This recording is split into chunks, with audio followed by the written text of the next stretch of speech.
Alors bonjour, voici le cours du lundi 7 décembre.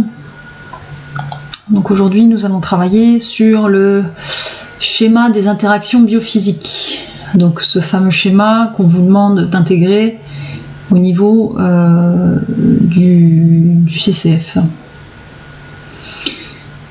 Donc un schéma, ce type de schéma va partir d'un système social. Donc un système social, là vous aurez forcément l'exploitant. Vous aurez l'exploitant et vous aurez pourquoi pas d'autres acteurs, donc pourquoi pas la population locale par exemple. Ce système social, donc cet agriculteur va faire des choix au niveau de son agroécosystème, donc il va faire des choix au niveau des pratiques.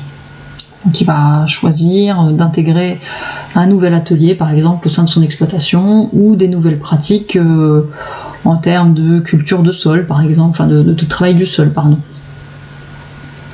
Donc ces pratiques vont avoir des effets sur les compartiments abiotiques et biotiques. Donc compartiment abiotique, je vous rappelle que c'est le climat et le sol, et compartiment biotique, ce sont les êtres vivants que vous allez trouver au niveau de votre exploitation. Cela va permettre la réalisation de fonctions et de processus. Donc fonctions et de processus, donc on verra des exemples, hein, par exemple la pollinisation, les limites de l'érosion, donc on va voir ça avec un exemple. Et enfin, tout ça, ça va être ces fonctions et ces processus vont être support de services écosystémiques. Donc on a vu les 4 familles de services écosystémiques, hein, support, approvisionnement, régulation et culturelle. Et donc ces services écosystémiques vont accorder de la valeur au système social. Donc vous voyez, en fait c'est un cercle vertueux où on a l'agriculteur qui va orienter ses différentes pratiques qui vont avoir des effets un petit peu sur différents compartiments. Donc ces schémas des interactions biophysiques, hein, donc je vous dis le plus simple c'est de partir de l'exploitant agricole, mais peut-être que quand vous aurez votre exploitation agricole, si vous êtes un jour exploitant, peut-être qu'il y a certains processus que vous voudrez valoriser, et peut-être que vous partirez de ce compartiment-là, donc c'est pas forcément ce qui est le plus facile. Nous on va partir de ce compartiment-là pour que ce soit plus simple au niveau du CCF, mais sachez qu'on peut partir de n'importe quel compartiment.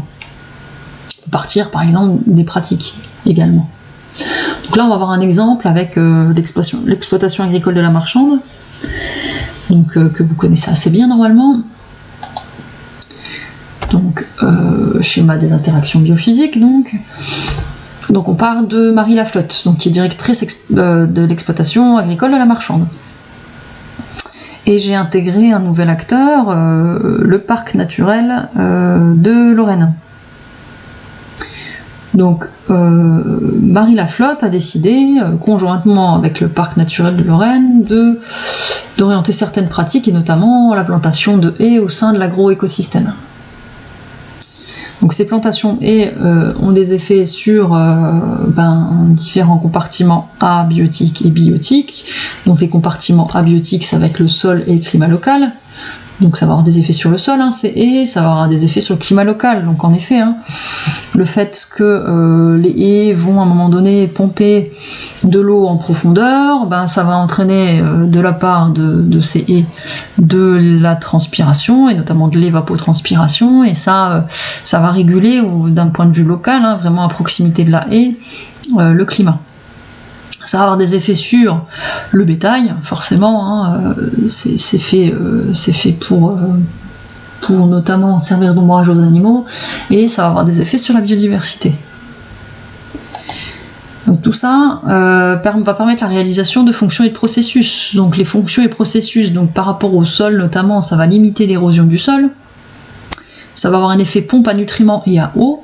Donc ça on le verra quand on fera la partie sur l'agroforesterie, mais les arbres ça va pomper les nutriments et l'eau en profondeur, ça va réguler le climat local comme je vous ai dit, hein, rien que par l'effet de l'évapotranspiration, ça va servir notamment d'ombrage pour le bétail, pourquoi pas de fourrage pour le bétail, donc quand il n'y a plus de fourrage à proximité, hein, les vaches vont pourquoi pas brouter la haie, Et en plus, des études ont démontré qu'il y avait des effets pour la santé du bétail. Les animaux savaient plus ou moins, savaient entre guillemets ce dont ils ont besoin, savent ce dont ils ont besoin, et parfois vont aller brouter, pourquoi pas, du saule. Donc le saule qui est riche en acide acétylsalicylique, donc c'est de l'aspirine. Donc parfois pour se soigner, quoi. Et enfin, il va y avoir un habitat pour la macrofaune, donc les insectes, pourquoi pas les insectes auxiliaires, et les pollinisateurs, pourquoi pas.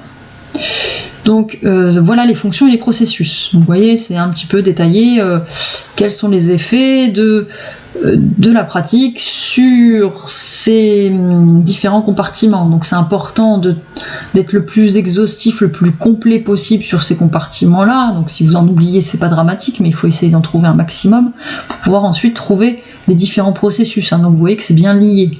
Et tout ça, c'est lié à la pratique, la plantation de haies.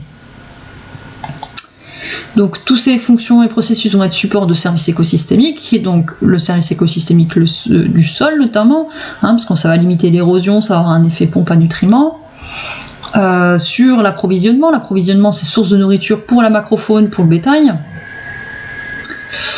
Sur la régulation, parce que ça va être un habitat pour les auxiliaires. Alors les auxiliaires, ça peut être auxiliaires de cultures qui vont... donc des prédateurs de ravageurs, mais également des pollinisateurs, ça va avoir une régulation sur le climat. Et enfin culturel, ça participe à l'amélioration de l'esthétisme du paysage. Donc on ne l'a pas noté ici, fonction processus, mais en tout cas, il ne faut pas oublier l'effet culturel, l'effet esthétique. Si vous n'arrivez pas à trouver les 4 familles, des exemples pour les 4 familles de supports, c'est pas dramatique, mais de services écosystémiques, mais vous pouvez en trouver au moins 3 en général. Et donc tout ça, ça valorise, ça accorde de la valeur au travail de Marie Laflotte, au travail du parc naturel de Lorraine. On aurait pu rajouter des enseignants, parce qu'on est quelques enseignants quand même à être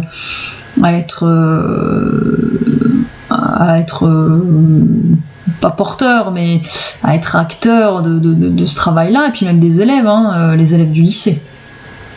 Donc je vais prendre un exemple assez rapide avec Monsieur Touvenin, par exemple. On aurait pu mettre Monsieur Touvenin ici, et puis ses clients, par exemple, qui achetaient de la raclette, à un moment donné, ont réclamé de la charcuterie. Donc Monsieur Touvenin, qu'est-ce qu'il a fait au niveau de son agroécosystème? Il a créé un nouvel atelier, donc un atelier production de porc.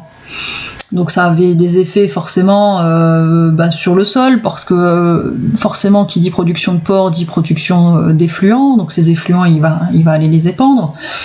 Ça a forcément un effet sur le bétail, parce que il y a un nouvel atelier, donc des nouvelles espèces qui sont intégrées dans l'exploitation, par exemple.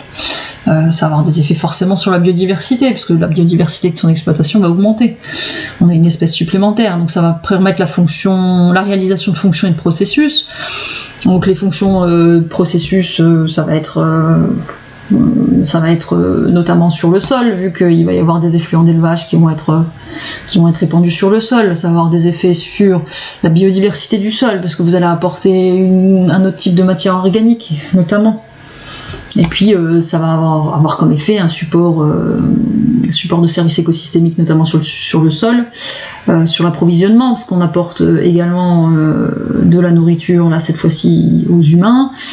Ça peut avoir un effet sur la régulation, parce que malgré tout, la production de porc, c'est assez polluant en termes d'émissions de gaz à effet de serre. Mais par contre, ça va accorder de la valeur à donc Monsieur Touvenin, et on va voir que la population qui va être plutôt satisfaite. Donc vous voyez qu'on peut avoir ce type de schéma d'interaction biophysique. Donc là je vous l'ai fait rapidement, mais on peut le détailler davantage. Donc ce que je vous demande comme travail pour le 4 janvier, c'est tout d'abord lire le document sur les jachères fleuries et répondre aux questions. Donc ça, je vous ai donné ça la semaine dernière. Et également réaliser un schéma des interactions biophysiques en lien avec la problématique que vous avez choisie pour le CCF. Donc là, je vous demande de faire le travail individuellement. Donc vous avez tous une problématique, donc plus ou moins précise. C'est à vous de faire le travail d'un point de vue individuel. Parce que si vous réfléchissez collectivement, ce sera peut-être pas aussi exhaustif que si vous réfléchissez individuellement. Donc c'est un premier travail pour voir si vous avez bien compris ce que c'était que le schéma des interactions biophysiques. Et ensuite pour avancer donc dans le travail du CCF. Donc au niveau du schéma des interactions biophysiques, donc je vous demande effectivement de faire le schéma, mais je vous demande également de le commenter. Donc le commentaire, il doit faire au moins la moitié d'une page A4, au moins.